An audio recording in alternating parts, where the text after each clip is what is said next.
Dalawa naman ang nasawi at ilan ang sugatan sa naganap na pamamaril dyan sa Silay City sa Negros Occidental. Vin Pascua sa balita.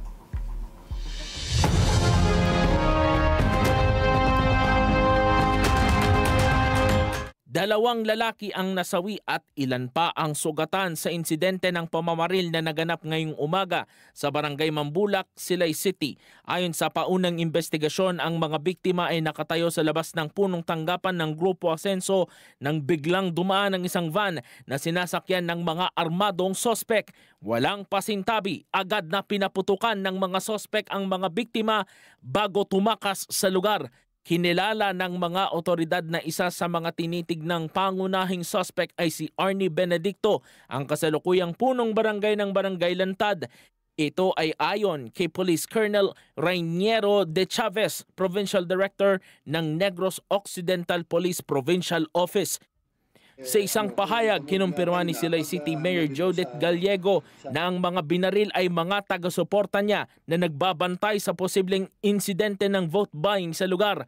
Sinabi rin ni Mayor Gallego na labis niyang ikinalulungkot ang pangyayari at nananawagan siya ng mapayapang halalan. Advice ko sa mga supporters kung magkalma. Respeto na isa kung sino na gustuhan nila na kandidato. Subong man sa piyak na grupo na hindi nabilong sa ugyon, dapat respetuhin nyo man ang mga supporters namon. No? Pag ginakasubo ko ngay tabo, no? Pag ginakondinar ko ni, ngay tabo nga amo ni ang pagpaniro sa mga voluntaryo sa ugyon sila noon nga mga tao. So, tiyan mo na ako niya gusto ko nga paano yung matagaan gini justisya. Kag mapadakop gini sila ya.